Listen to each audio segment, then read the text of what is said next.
Good day, learners! How are you today? I know that all of you are excited to learn new things that will guide you through this video lesson. Be with me until the end of this lesson and surely you will enjoy and love this topic. My name is Sir L.A. and I am here to teach you and guide you to another interesting lesson. But before we start the lesson, let me introduce to you the acronym of the word FOCUS. Forgetting obstacles, creating unique solutions. And that's the reason why we really need to focus our attention on this lesson. By the end of this episode, you will be able to first, recognize evaluative word choices to detect biases and propaganda used by speakers.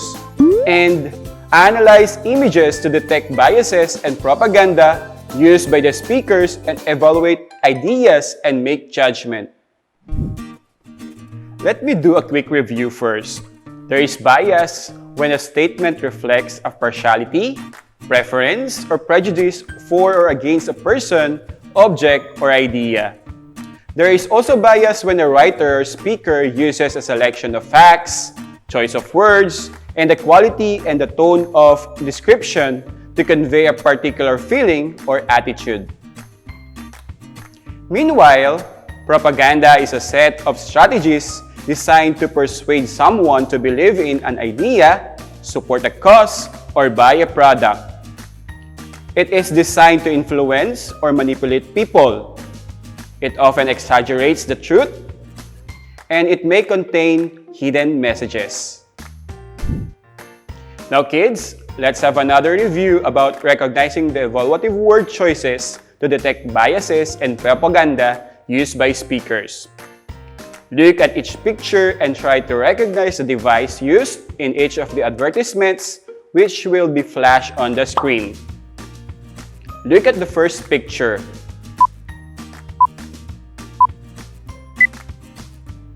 Yes, you're right. You got the correct answer. It is glittering generality. Let's proceed to the next picture. Look closely, kids. Correct. The answer is testimonial.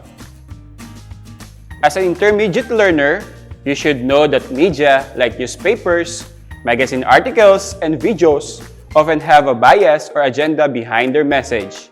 Different media are also created to promote a particular point of view. Did you get it, kids? I am going to read an interesting text for all of you, so listen well, grade 6 learners. Chocolate is good for you. It is official. Chocolate is good for you. People all over the world have been waiting to hear these 5 simple words. Chocolate lovers can now enjoy a piece of chocolate without guilt. This will help to reduce your risk of heart attack or stroke. Did you understand the text? You may have a second reading of it with your learning buddy at home.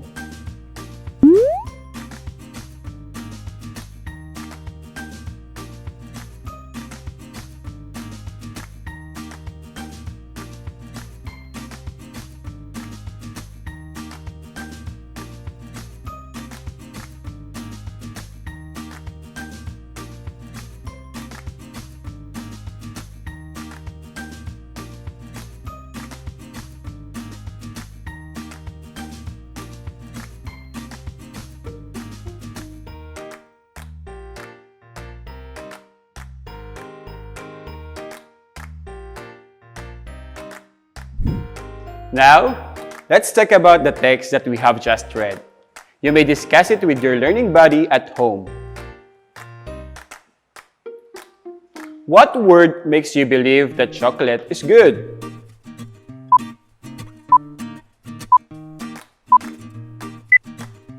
Very good. The word good is an evaluative word. In the text, it is used to detect a bias and propaganda. What does the author claim in this article?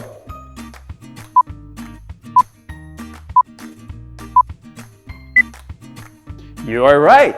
The author made a claim that chocolate is good for you by not telling all the facts. The author is trying to persuade you to agree with him or her. How about you kids? Do you believe that chocolates are really good for you? If yes, the author is then successful at convincing you.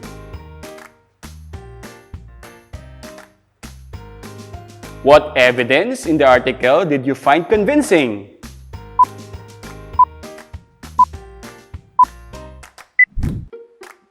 Alright, your answer is correct. Chocolate reduces the risk of a heart attack or stroke. That is interesting. After listening to the text and answering my questions, I know that you have the knowledge on how bias and propaganda work. So, are you ready to learn more? I'm sure you are. Before I show you the picture, may I emphasize that we are not promoting any brand of a product in this lesson. It just happened that this one, I think, is the most relatable and familiar to all.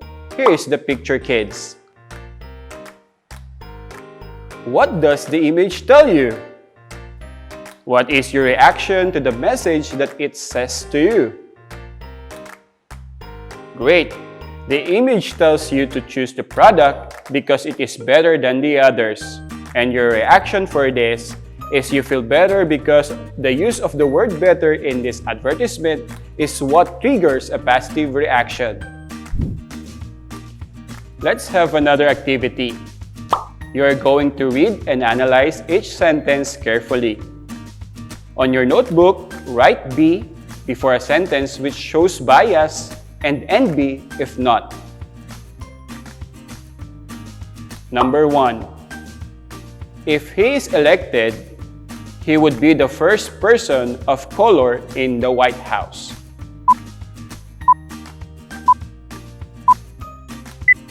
Number 2. There are many elderly people in our town.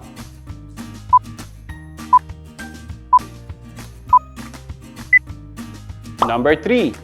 There are many senior citizens in our town.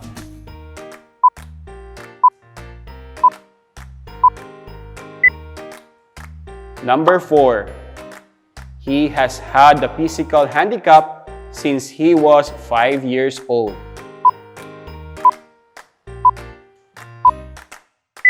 And last, number 5. He has had a physical impairment since he was 5 years old.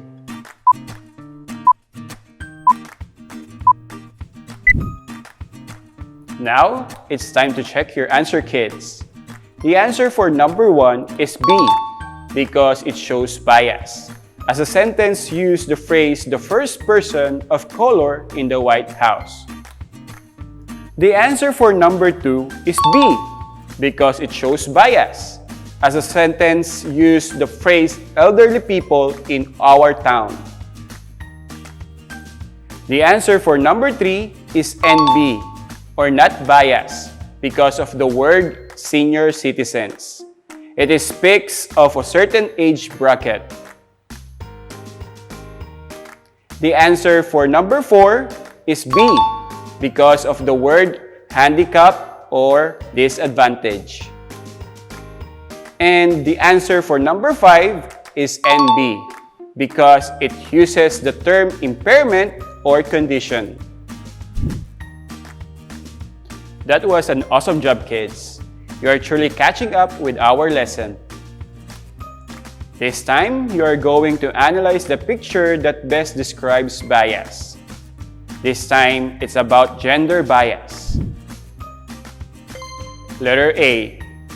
Both graduates have equal chances to apply for work.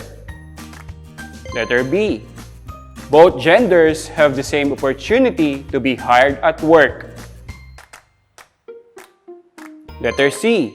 Men and women are now actively taking part in the corporate world and are becoming career-driven. And letter D. The male graduate has greater chances to be hired at work than the female one. Fantastic! The correct answer is letter D. The male graduate has greater chances to be hired at work than the female one. It has gender bias. Be reminded, kids, that everyone, regardless of gender, should be treated equally in today's world. You have already familiarized yourselves with the recognition of evaluative word choices to detect biases and propaganda used by speakers. In this episode, you have learned that much of what you read and hear expresses a bias. Let me again emphasize that it exists when a statement reflects a partiality, preference, or prejudice for or against a person, object, or idea. Similarly, there is also bias when a writer or speaker uses a selection of facts, choice of words, and the quality of tone of description to convey a particular feeling or attitude. Its purpose is to convey a certain attitude or point of view toward the subject. Meanwhile, propaganda is a set of strategies designed to persuade someone to believe in an idea, support a cause, or buy a product. It is designed to influence or manipulate people. It often exaggerates the truth, and it may contain hidden messages. So congratulations, learners, for tuning in today's episode. I hope you learn and enjoy our lesson and activities. Once again, this is Teacher LA. See you in another DepEd Teleklase episode. That's all for now, and goodbye.